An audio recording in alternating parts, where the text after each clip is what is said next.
Howdy, hockey fans. Patrick Hickey Jr. here, Islanders correspondent for the HockeyWriters.com, bringing you this inside look at NHL 17 and how the 2016-2017 New York Islanders will play in the game. So, we're going to play the Rangers here, and I just want to let you guys know that right out of the box, I've had to make significant changes to the Islanders' lines, per se. Casey Kazikis, for some reason, was the Islanders' second-line center in the game. Shane Prince was their fourth-line center.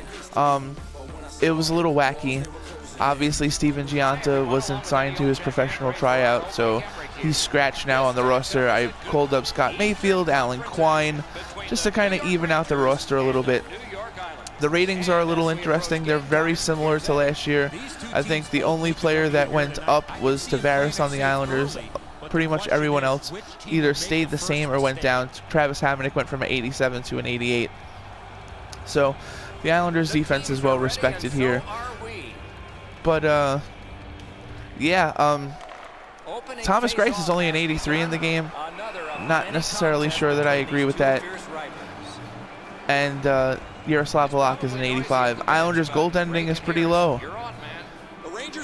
So, like I said, the ratings aren't necessarily like what you would expect them to be, but whatever. So overall, the Islanders are like a 91 in offense, 91 in defense, and an 86 in goaltending. So if you're looking more for like a gameplay point of view, the gameplay is pretty smooth so far. I'm sorry that I haven't changed the adaptive features. Like I said, it's pretty much right out of the box. It's just been opened. I haven't shut anything off yet. So yeah. These Islanders, oh man, there you go. Not a good way to start your season, guys. These Islanders are going to play a little bit different. They don't hit as well as last year without Martin in the lineup. But however, they do skate a little bit better because, I mean, Jason Chimera is a much better skater than Matt Martin. They've got some more offense on the first line with Ladd and Parenthow. But again, that two-way play that we expected from Franz Nielsen, that we kind of took for granted as fans and as media and as gamers. Come on, how many times do you have a center that could play the power play and do all these things? I mean, he was very useful in the game and for the Islanders in actuality. So not to have him on the Islanders, I think, hurts the gameplay. It makes them not as fun a team to play as. But the first two lines, it's kind of hard to complain with from the game. So, like I said, the first line is Tavares, Parenthow, and Ladd. And then the second line is interesting. It's Ryan Strome, who's actually an 85 in the game, which surprised me. That was the rating he was last year. And after only 28 points, his rating stayed the same. With Ryan Strome, Brock Nelson, and Anders Lee, I like that line a lot. It's a lot of fun. If those guys could step up during the regular season, like they're doing right now, they're getting a lot of pressure. They could give the Islanders a much-needed boost and draw defensemen and top players away from Tavares, and that's what I think Tavares needs, considering the fact that he's off an off season. 70 points for him is an off season. He's considered one of the elite playmakers in the NHL. 70 points isn't going to cut it. Earlier this week, I predicted that he would score 95 points, set a new career high. This guy is an interesting one too. Cal Clutterbuck is coming off a 15-goal season on the fourth line. Pretty impressive. So in order for that fourth line to maintain some of their mustard, I mean, Don Cherry referred to them as probably the best fourth line in hockey.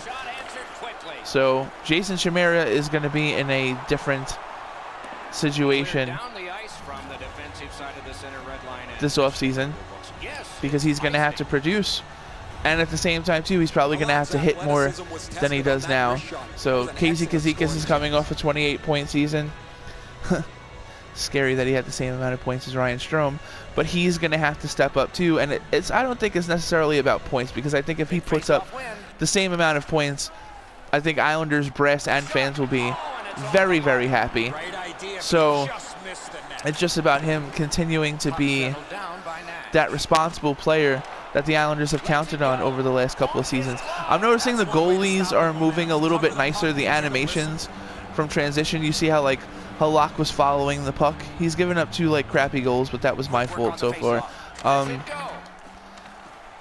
I'm really liking the way players are skating. Nicely into the zone. Shoots it on. Okay, let's see if I could set up the play a little bit.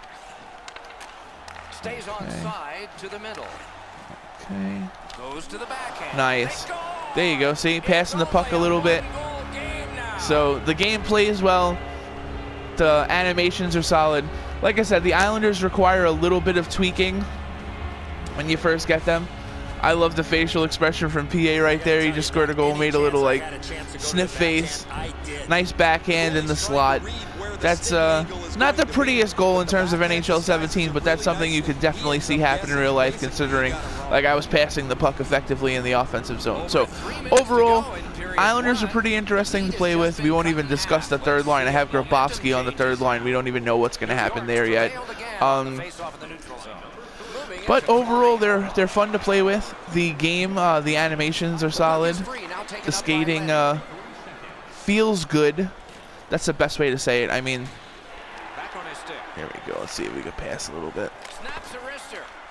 Getting traffic in front of the net. So, I mean, this is everything that you would expect from an NHL game early.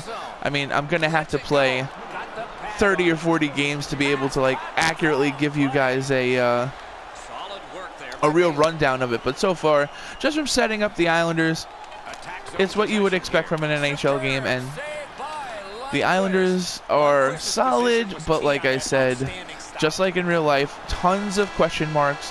What's going to happen with this team this year? Both teams scored, but there is a lead to carry.